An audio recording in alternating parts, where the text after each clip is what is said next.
देश भर में लोकसभा चुनाव की सरगर्मी चरम पर है और ऐसे में अगर बिहार के संदर्भ में बात करें तो 20 तारीख को पांचवें चरण में 5 लोकसभा सीटों पर मतदान है। एक तरफ तेजस्वी यादव और मुकेश सहनी लगातार चुनाव प्रचार कर रहे हैं, दूसरी तरफ प्रधानमंत्री नरेंद्र मोदी हफ्ते भर में दूसरी बार बिहार का दौरा करने आ रहे हैं और इसको लेकर बिहार में चुनाव की सरगर्मी चरम पर है। एक तरफ तेजस्वी यादव, मुकेश सहनी लगातार जनसंपर्क कर रहे हैं, लोगों से मुलाकात कर रहे हैं, जनसभा को संबोधित कर रहे हैं और अपने प्रत्याशी के लिए वोट मांग रहे हैं। दूसरी तरफ देश के प्रधानमंत्री नरेंद्र मोदी पटना में रोड शो किए, इसके बाद एक बार फिर से बिहार आ रहे हैं और अपने प्रत्याशी के लिए वोट मांग रहे हैं। अगर 40 सीट की बात की जाए तो प्रधानमंत्री नरेंद्र मोदी कम से कम 30 सीट पर तो आएंगे ही और चुनाव प्रचार करेंगे। और इसको लेकर आज तेजस्वी यादव ने मुकेश सहनी के बीच जो वार्ता की है, उस वार्ता का एक क्लिप शेयर किया है अपने एक्स हैंडल पर। उन्होंने बताया है कि किस तरीके से हम लगातार चुनाव प्रचार कर रहे हैं, जनसभा को संबोधित कर रहे हैं और जो महिलाओं ने बढ़ चढ़ कर दिखाया है कि इस बार भाजपा को भगा ही देना है। तेजस्वी यादव और मुकेश सहनी आपस में जो बातचीत कर रहे हैं, इस बातचीत का क्लिप इन्होंने अपने एक्स हैंडल पर शेयर किया है, जहां पर मुकेश सहनी और तेजस्वी यादव ये बातचीत कर रहे हैं कि इस बार महिलाएं और खासकर युवा वर्ग ये चाहता है कि बीजेपी सत्ता से बेदखल हो जाए और यही वजह है कि जहां भी हम जा रहे हैं वहां महिलाओं में खासा उत्साह देखने को मिलता है। युवा वर्ग तो प्रधानमंत्री नरेंद्र मोदी को समझ ही गया है। जब जब प्रधानमंत्री नरेंद्र मोदी बिहार आते हैं तो रोजगार की बात नहीं करते, हिंदू मुस्लिम करते हैं, लालू परिवार यानी कि तेजस्वी और उनके परिवार पर कटाक्ष किया जाता है, लेकिन रोजगार की बात नहीं की जाती है। यहाँ पर मुकेश सहनी कहते हैं कि पिछले लोकसभा चुनाव में जो वादा प्रधानमंत्री नरेंद्र मोदी ने किया था, कहा था कि 2 करोड़ रोजगार देंगे, वो रोजगार की बात इस बार क्यों नहीं कर रहे हैं? क्योंकि वो भली भांति जानते हैं कि हम रोजगार तो नहीं दे पाएंगे, लेकिन इसी तरीके से अब हम लोगों को बहला फुसलाकर वोट लेंगे, लेकिन ये संभव नहीं हो पाएगा। बता दें आपको कि एक तरफ एनडीए गठबंधन ने ये दावा किया है कि इस बार हम 400 पार जाएंगे और केवल भाजपा 370 के आगे रहेगी। वहीं बता दें आपको कि अब तेजस्वी यादव ने भी बड़ा दावा कर दिया और कहा कि इस बार के लोकसभा चुनाव में हम 300 की संख्या पर रहेंगे, 300 से अधिक की संख्या हमें आएगी।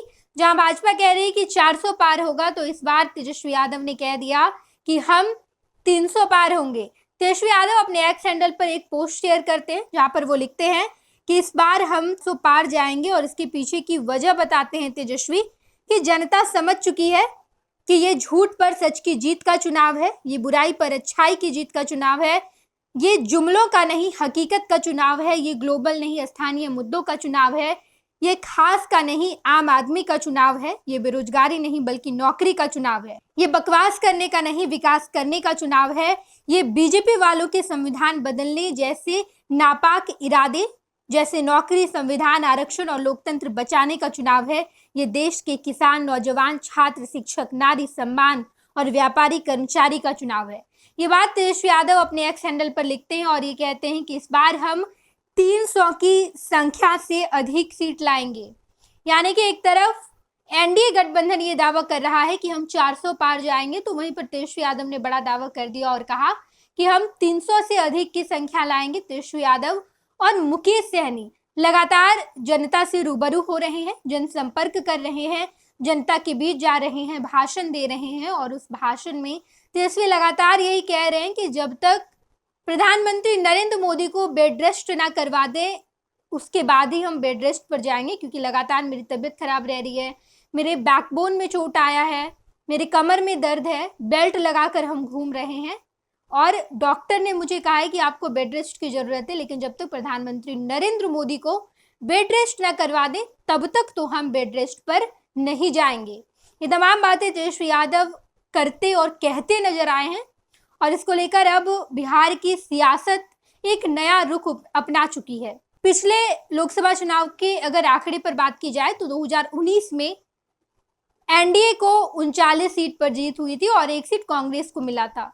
लेकिन इस बार जिस तरीके से आंकड़े सामने आ रहे हैं और जनता का रुझान जिस तरफ देखने को मिल रहा है, ऐसे में इस बार एनडीए पिछड़ता हुआ दिखाई दे रहा है और कहीं ना कहीं इसका फायदा महागठबंधन यानी कि इंडिया गठबंधन को होगा।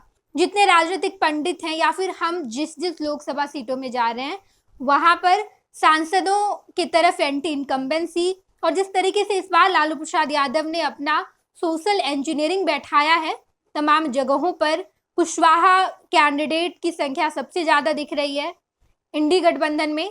दूसरी तरफ अगर बिहार में बीजेपी की बात की जाए तो बीजेपी ने एक भी टिकट कुशवाहा को नहीं दिया है और इस बात से कुशवाहा वर्ग बेहद ही ज्यादा नाराज नजर आ रहा है। वहीं दूसरी तरफ लालू प्रसाद यादव ने कुशवाहा को प्रायोरिटी पे रखकर 6 से 7 सीट कुशवाहा जाति को दे दिया है, जिससे लालू प्रसाद यादव बखूबी सोशल इंजीनियरिंग कर पाए हैं और ऐसे में बीजेपी लालू प्रसाद यादव के सोशल इंजीनियरिंग में फंसती नजर आई है।